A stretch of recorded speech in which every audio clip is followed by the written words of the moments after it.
Hello, everyone, and welcome to the first Journal Club hosted by the International Society for the Prevention of Child Abuse and Neglect.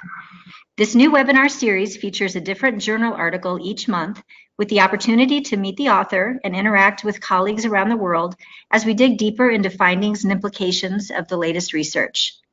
Today, we are excited to have with us our journal editor, Dr. Christine Weckerle, who will discuss the article, The Utility of Twitter as a Tool for Increasing Reach of Research on Sexual Violence. She will share what she and her colleagues discovered when they undertook an evaluation to examine whether sharing content on Twitter increased engagement among stakeholders in a research project focused on male sexual violence, victimization, and resilience. Right now, I have everyone on mute to avoid background noise. We welcome you to enter your questions and comments for Dr. Weckerle in the chat box throughout the presentation. She will answer any questions at the end as time permits. Dr. Christine Weckerle is an Associate Professor of Pediatrics and Associate Member of the Offord Center for Child Studies at McMaster University in Hamilton, Ontario. She is Editor-in-Chief of Child Abuse and Neglect, the International Journal, and founding editor of the open access journal, International Journal of Child and Adolescent Resilience. Her new book with colleagues, Child Maltreatment, second edition, is targeted to those whose practice engages them in the issues of child maltreatment. Her research focuses on youth who have had adverse childhood experiences and their current mental health and resilience. Chris, we thank you so much for being with us today and for your many contributions to the field of child abuse and neglect. Now I will turn it over to you.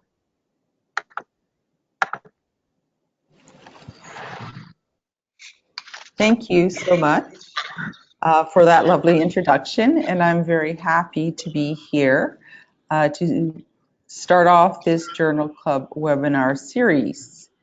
And it's nice to be able to do so on something that's topical like social media and knowledge mobilization.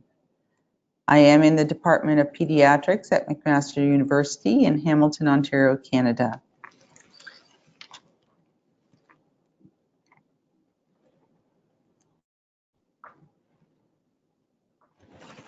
So to first deal with some terminology, knowledge mobilization is really that activity of putting your research into action.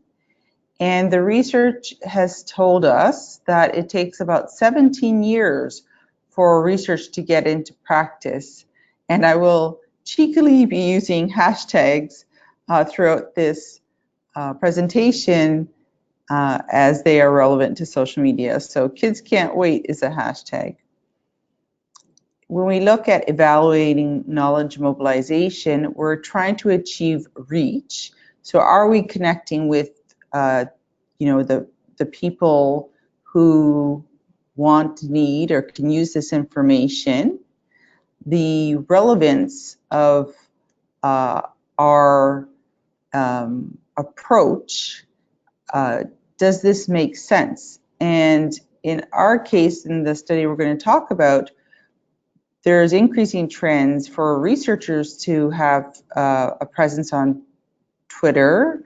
There's pediatricians get their own name, tweetricians, and most NGOs in the child rights, child health field, prevent child abuse field, do have their Twitter accounts, as do research funding bodies.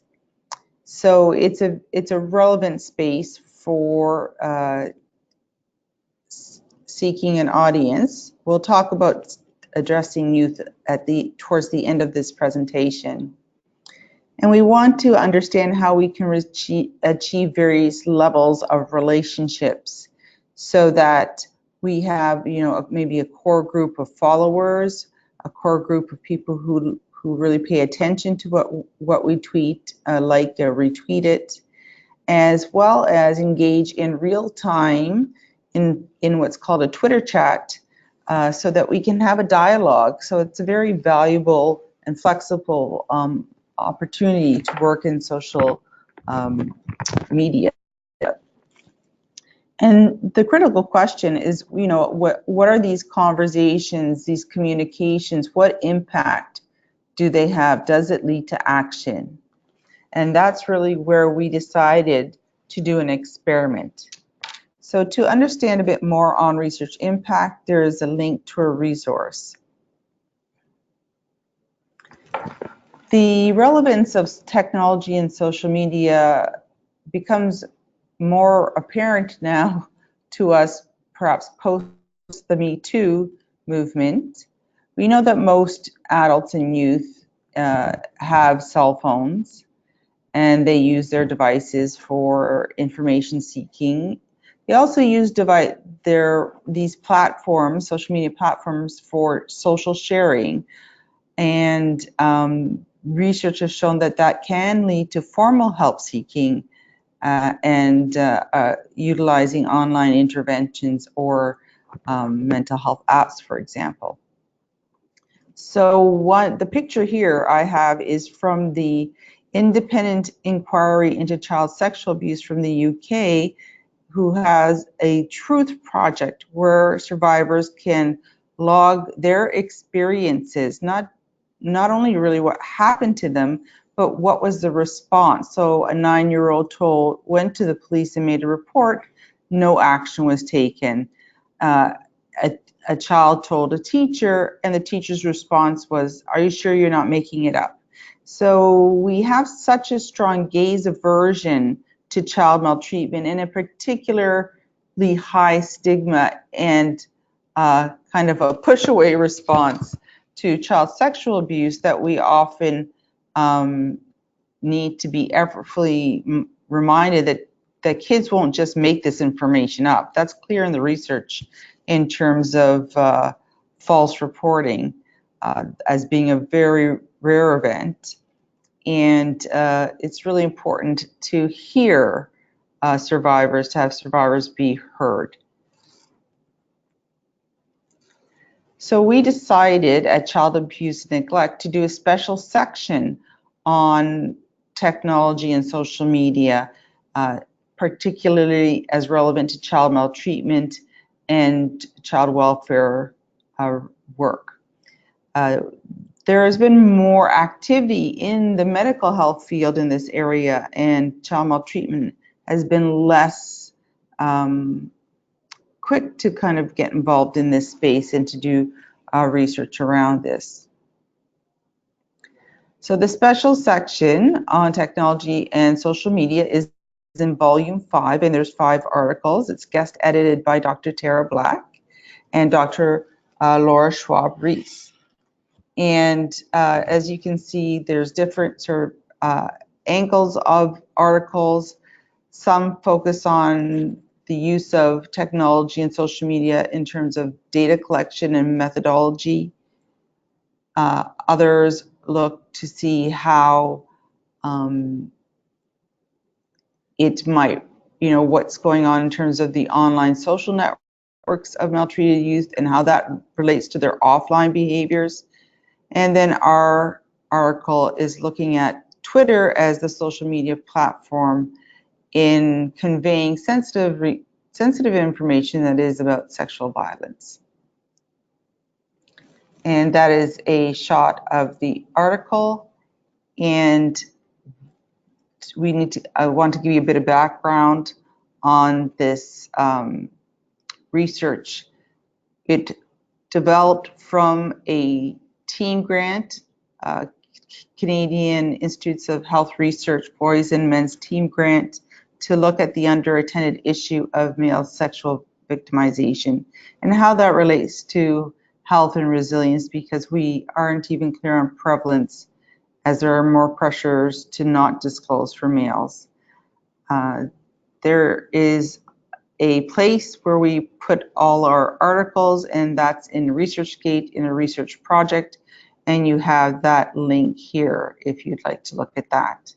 So this is a team of researchers spread across Canada doing different kinds of projects like epidemiological, survey, intervention, systematic reviews, And we've done some of the leading systematic reviews now from Dr. Elizabeth Sayowick, looking at prevalence and characteristics and interventions. And there are no gender-specific interventions, for instance, for male victims. To talk a bit about sexual violence, so we're all on the same page, we first can look at the WHO definition, where the key features are an attempt to obtain any sort of sexual act or to act sexually against a person's will by using coercion, and it's regardless of the relationship to the victim and can happen in any setting. So we know it happens in the home, we know it happens in situations like natural disasters, child soldiers, street involved or homeless youth, and that certain youth groups are more vulnerable. LGBTQ youth are more vulnerable. Youth who are in juvenile justice settings are at an increased risk of having been victimized and experienced child sexual abuse, and the list goes on. Child welfare being one other at-risk group. The yearly economic burden of sexual violence is estimated at nearly $5 billion in Canada. And one of our core themes is that we really do need to consider gender and focus on the issue of male victimization, not to detract from the important work being done on female victimization, and generally females are at higher risk than males, but that the male issues are very underattended and the services are not as developed.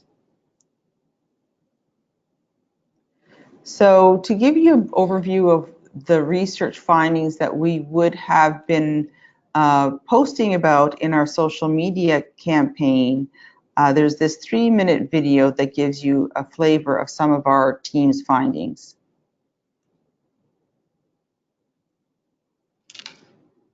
Child sexual abuse, or CSA, is often the elephant in the room. Everyone knows it's a serious issue, but it remains a difficult conversation to have. Research is one place to start. While female victimization may be more common, male victimization is a huge modern-day issue. Male victims don't disclose their CSA histories easily or willingly, so having a comfortable support network around them is vital.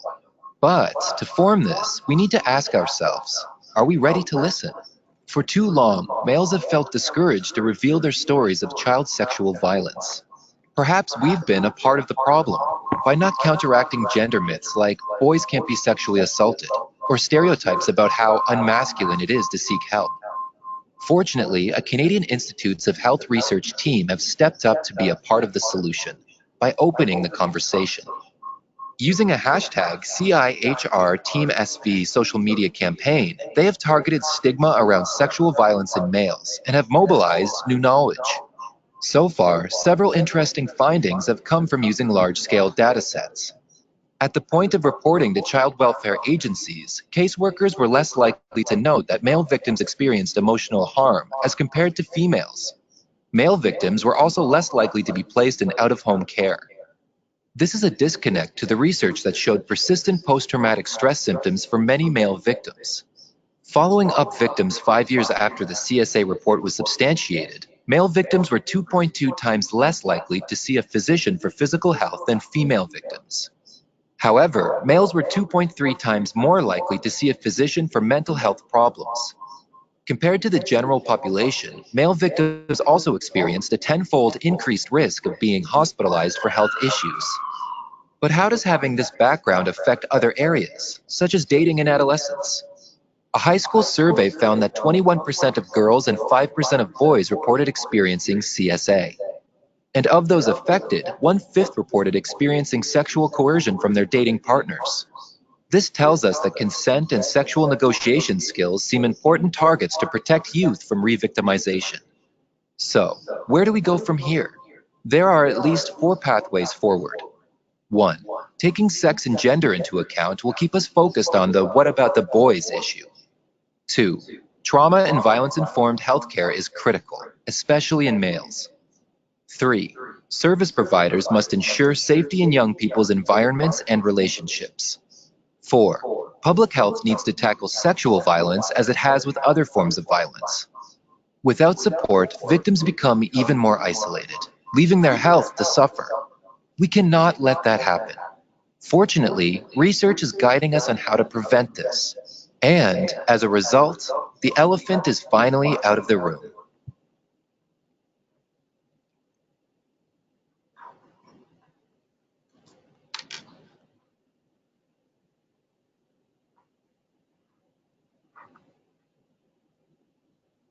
Okay, great.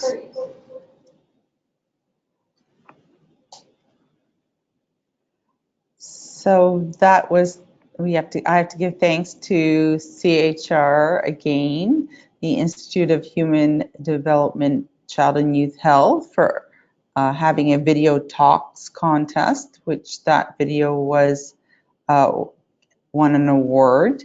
You can find that video on their website, as well as the YouTube Resilience in Youth website, where you'll see all of our videos around this topic. And they're all open access, so do feel free to use them in your teaching and your own tweeting and your own community as well. So to talk just a bit of background about Twitter, although I'm sure it's familiar to most people, it makes sense for us to think about this platform for child maltreatment related knowledge, as Twitter has 330 million monthly users and 3 billion people have an account. And as I mentioned before, you do have this option for real-time dialogue. Twitter post short texts, they're called tweets, and you can add photos and hashtags. And those are all valuable things to do in your tweeting style. People respond to tweets by following that account, using the hashtag as well, or liking a tweet or retweeting the tweet. In the first 24 hours of the Me Too campaign, the hashtag was used over 12 million times. So that's such a short period. It was a lightning bolt of activity. And it was used by 4.7 million users. And the whole discussion trended on Twitter. So it was the top tweets in over 80 countries. So I think that just illustrates the great potential of Twitter. The nice thing about Twitter is that you can look at your analytics, and this data is available for free, and you can get quite a wide range of information to see if what you're doing is having your return on investment for your time and effort in doing so. You can get information about a particular tweet, and you can get information about the audience type. If we're trying to capture youth, are we getting youth as the ones engaging with us? If we're trying to capture males and male advocacy groups, are we getting those? So you can answer very pertinent questions to your work. This is an example of the Twitter analytics. You go to your profile and you scroll down and you can hit the analytics page, and you see something like this where it says in the last 28 days, my tweets went up over 100%. My impressions went up over 90%. My people coming to visit and look at my profile went up.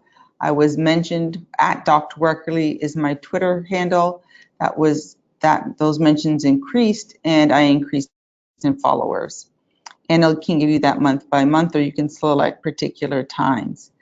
And in looking at a particular tweet, this tweet below, where we tweeted about our Resilience app and used a couple hashtags, it was the top tweet, and the you divide total engagements over impressions to get your engagement rate, and our engagement rate was about 2%, when the average across Twitter, across all industry types, would be about 0.05%.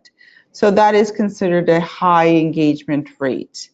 And some of the things that, when you look at that tweet, what made it high was their visuals, and it was tied to a particular day of advocacy, the Bell Let's Talk Day in Canada, seeking to promote awareness in mental health. The goal of our experiment was to determine if a team-based social media strategy on Twitter was effective in increasing the research publication dissemination and knowledge uptake. So we had a very specific question in mind. Does tweeting impact research mobilization or outcome variables? So it was, how do we get, thinking about that 17-year leg, can we do anything to move this research into the hands of those who could use it, who are interested in it, in a shorter period of time? In our case of our Twitter experiment, a month, 6 months or so. And we had 24 accounts that were active, and our requirements for our participants within CHR Team SB was they had to have a ResearchGate account, because that's where we were going to get the dissemination uptake variables from. They had to have a Twitter account because they were going to be tweeting, and the request was that they did 1 tweet per week. So a real world, not high demand effort. And the participants within CHR Team SB followed each other, and we had a research team Twitter account set up, team_resilience. So if this was an AB design, and it's a fairly well-known experimental design of changing the phase, so that the first condition A was our baseline, because there was very little Twitter activity. Some individuals did have accounts, but most did not. And then condition B would be when we started, the month we started Twitter activity. Then we would go back to condition A, where people were told not to do Twitter activity. Condition B was Twitter activity. So we had 3 sets of Twitter activity to compare to Twitter no activity, because 3 data points is the pattern, and we want to, go in and out to show that this was, you could make causal inferences because you had so many ins and outs, if the pattern results were the same, which, as it turned out, they were. So we had our posts linked to the publications that were available on ResearchGate, and the data we collected then on a weekly basis was the number of profile views on the individual researcher's ResearchGate profile, the number of article reads for each article shared via the Twitter posts, the number of citations for each article shared. So that would be the highest level of knowledge mobilization in terms of uptake that actually was used in another research publication. And it pushes that cycle along towards practice implementation. And we use Twitter analytics really just to focus on the number of tweets. So this is some examples of what the tweets looked like. And these are examples from our team account, Team Resilience, where we would include the article from ResearchGate, photo, and the link. And we would say a bit about what the article was like. We included our unique hashtag. No one else was using CHRTeamSV. And if there was something particular, like it was open access, we would note that as well. So that gives you an example. As you can see, we weren't being we're being quite academic about our Twitter posts. We weren't using a lot of, colorful photographs or catchy or provocative questions or sentences in. It was pretty an academic version of a tweet. And what you see then here are our results. And this is the mean number of researchers' weekly tweets, showing that it significantly increased during active periods and significantly decreased during inactive periods. So that you have our baseline is different from the first time we move into it, as well as when we're tweeting compared to when we're not tweeting, that is a significant difference. So that drop is significant, as well as when we're not tweeting and then we start back up tweeting, this rise is significant and it repeats over the cycles.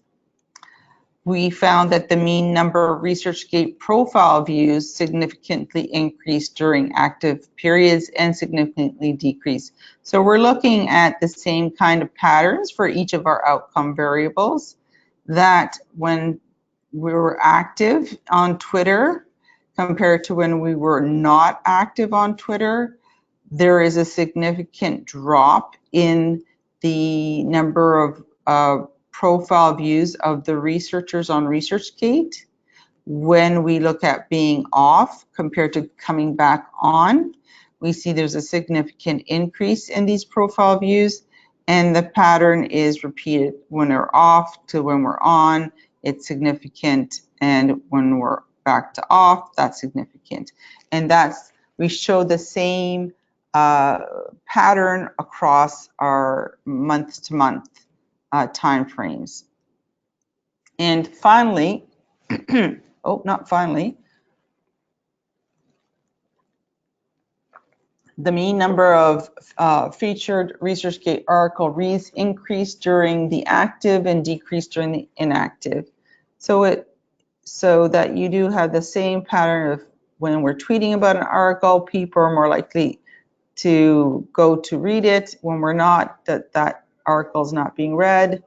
When we get back on, those articles are being engaged with, as compared to when we go off, those articles aren't being read, and you can see again the same significant pattern of findings. And finally, the mean number of featured ResearchGate article citations significantly increased during active Twitter periods and decreased. And I think because citations take a while, it takes a while from publication to citation, because we did this over months, that we were able to show some of these findings, because each of the blocks here represent a month of activity.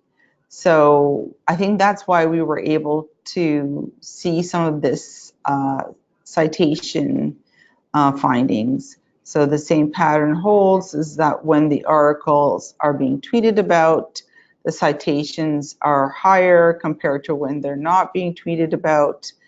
And we go back on to tweet articles, and then they're not higher. So the same pattern holds.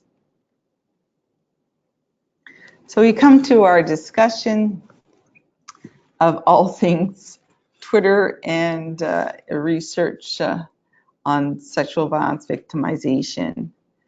What we find that Twitter appears to be a feasible tool for sexual violence related publication dissemination.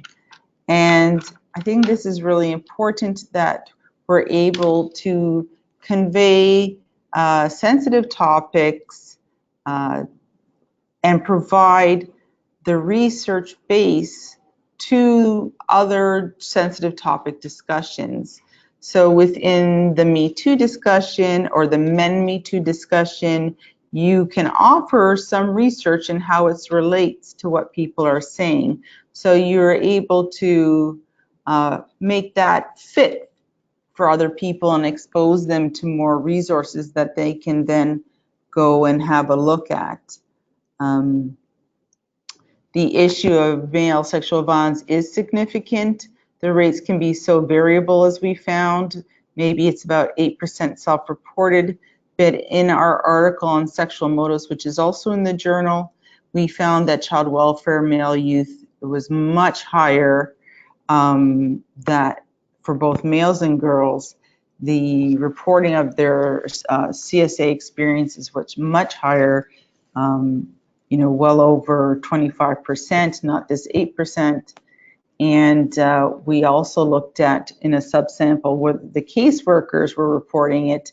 And particularly for males, the caseworkers did not seem to be aware or were told of the males' CSA experiences. And we see this kind of information echoed in many other ways.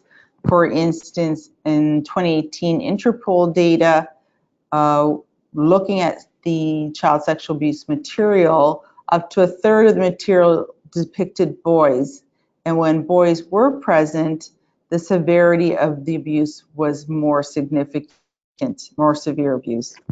And so that, even the idea of trying to understand how much of it is going on, what are the contexts, as well as then what are the impacts and how we can support, what are the disclosure experiences, how can we support that process of disclosure, that process of recovery, that process of resilience. The abuse is in no way, shape, or form related to the child or youth victim. They had nothing to do with that adult decision. They did nothing to provoke it. They did not deserve it.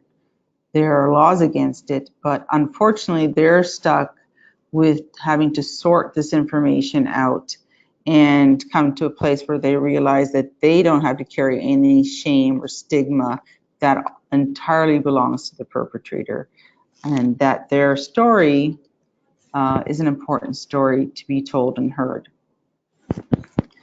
So that sharing articles on Twitter may have a significant impact in this discourse and exchange of information as it relates to a sensitive topic like sexual violence victimizations of males.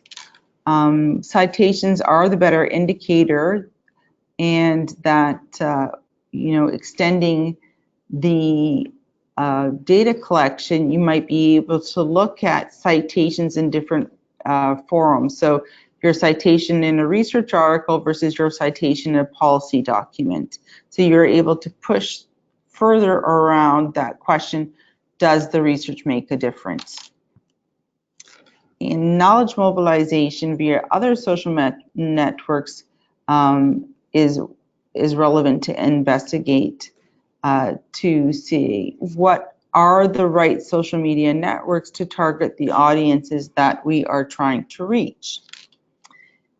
And for our future directions, because we are working primarily in the adolescent and young adult health domain, it's a very good fit because youth and adolescents prefer information digitally, and they seek information online, and they do go online for sensitive information like sexual health or drug use. And in one study of youth internet searches, it was found that 59% of the searches were around issues for issues of violence and safety. In another study looking at adolescent males in mid-adolescence, they found that 57% use these search engines to find health information, 48% utilize social media sites for health information, and some did go to government-sponsored websites. So that, you know, there is this outreach, and outreach is in fact resilience.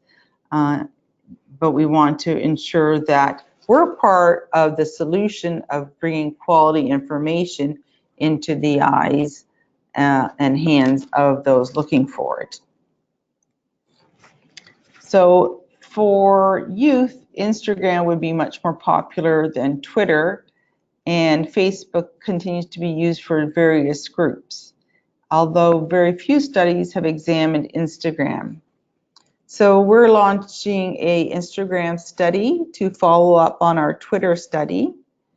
And the values of Instagram are that it allows users to edit, share photos, and users are able to follow accounts that interest them. And there's also ways in which accounts will come to their attention without them having to really look for them in their discovery options. You also use hashtags. Hashtags are a lot more robustly used in Instagram.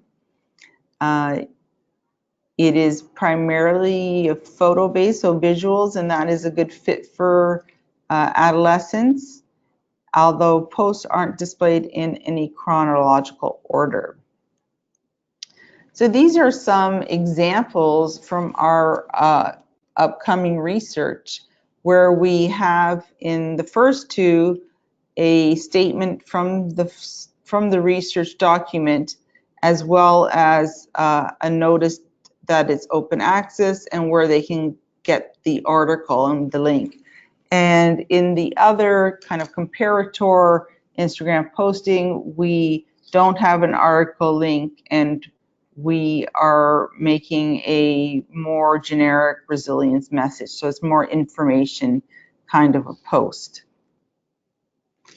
So I hope that that provided some food for thought about, if you're not using social media, whether that makes sense for you and your group.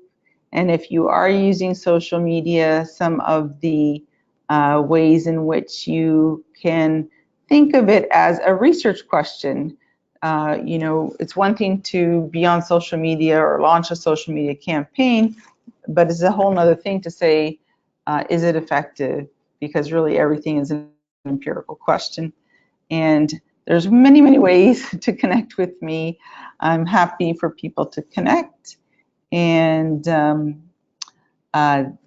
next bit of slides are just references. So I look forward to questions and comments, and I thank you very kindly for your attention today. Thank you so much, Chris, for sharing this information. Just a reminder to the audience, please type any questions you may have in the chat box, and Chris will be happy to answer those. We have one from a participant here. I'm going to just leave your slide up for now, Chris, with all that information. So this participant is asking, what are your recommendations in disseminating research using social media when journals have embargoed or do not provide open access to published research? Right. So they usually the author has their own copy that's shareable, the pre-publication copy.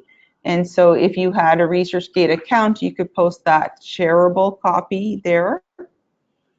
You can also utilize the abstract, which is available to anyone. And you could use a screenshot of the abstract.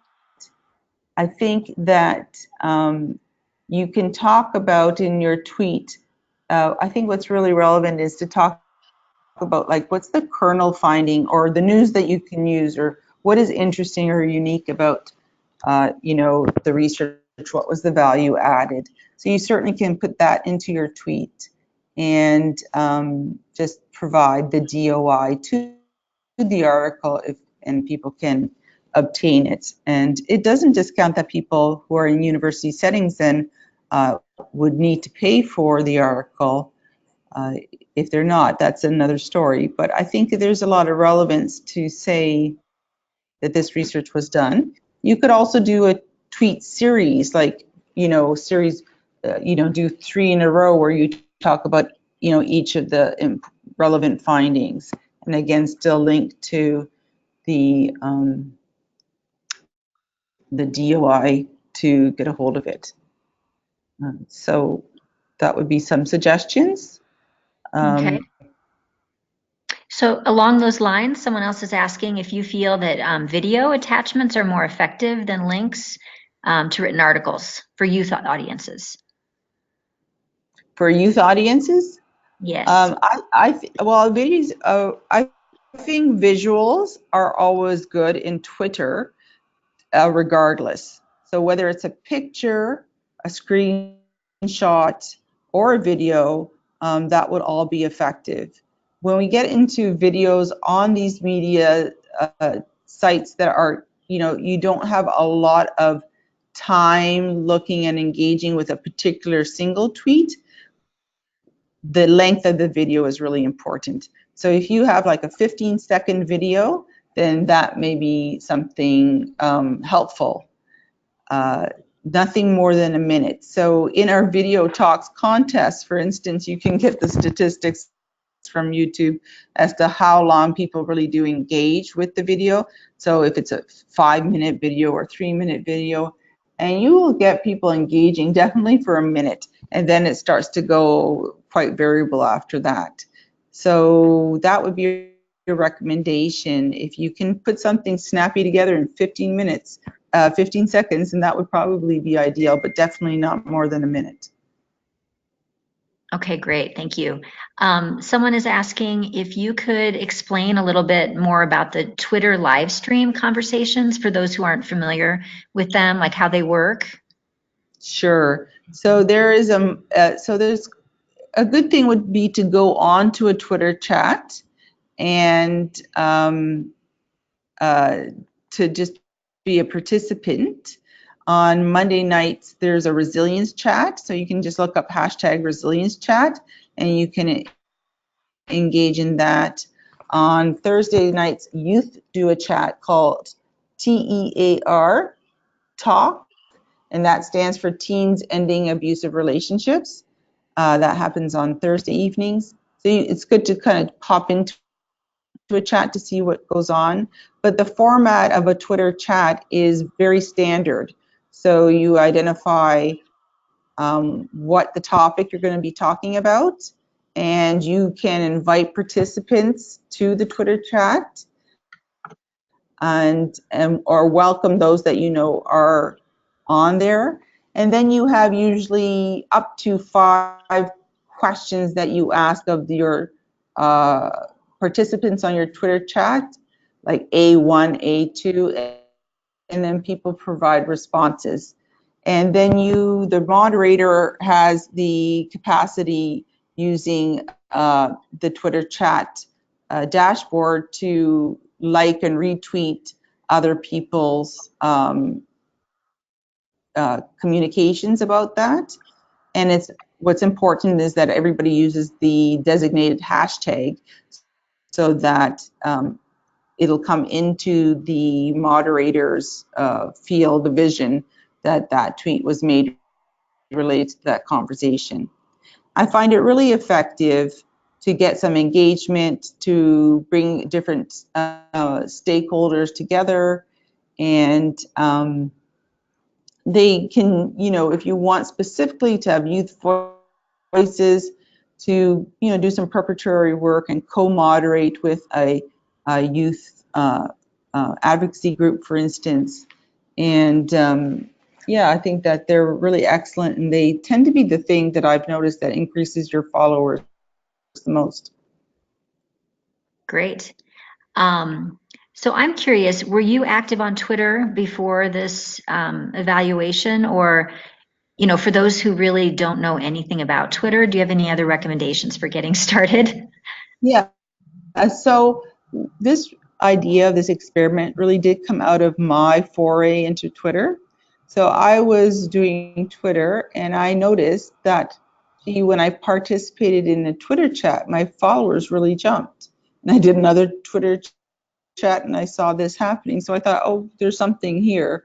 And I also, as the journal editor, will tweet out some of the articles, especially if they're open access, on Twitter. And I got good feedback on that as well. So I came into it more as in a trial and error approach when I became editor in chief. And I think for people getting into Twitter, think about, really what you need to think about is what is going to be your Twitter content. Like, what are the content areas that you tweet about? So I tweet about mental health, youth resilience in youth, child abuse and neglect. Those are kind of the main things. Those are what I would say, these are what I tweet about. And then to think about what's your Twitter personality. So I think that that's like important, that you allow your personality to come through in tweets. So I may have, as you see in the thank you, a happy face. I might use emojis. That's what I would do, so that to allow your personality to come through, so that they have a sense of a little bit who they're engaging. Okay, great. I'm going to switch screens now and give people an opportunity to type questions if they would like. We've addressed all the questions that have been sent in so far. So if anyone has a question in the last few minutes here, please feel free to type it real quickly in the chat box. Yeah, and I know that you're making this available. And if you are tweeting about this webinar, and please do include @Dr. Weckerly in your tweet, so that I can be responding to your tweet about it. So when you have another journal club webinar, people are good at multitasking. One thing to do is to live tweet. So when I was watching Dr. Greenbaum on the trafficking webinar, I could take a screenshot of what I was seeing in her webinar and tweet my comments about it, or tweet out other resources. So tweeting during a webinar is also a great idea. Great. Okay. Well, we don't have any new questions, but we can certainly put people in touch with you if they have other questions they'd like to ask. And just to let everyone know, a recording of this webinar and a PDF version of the slides will be available within 24 hours on the ISPCAN website. And we encourage everyone to become a member of ISPCAN so that we can continue having webinars like these in the future. Keep in mind that we are now having Journal Club webinars monthly, which focus on journal articles, but we also have other educational and informational webinars monthly as well. If you are interested in presenting a webinar for us or have ideas for topics for our webinar series, either one, please contact us at resources@ispcan.org. And I just want to thank everyone, Chris and the audience, for your time today. It was great hearing all this information, and we hope that you have a good day or night wherever you are. Thank you so much. And I'd like to say thank you to everybody out there in internet land all over the world. It's a pleasure talking to you today, and have a lovely one. Okay, thank you so much.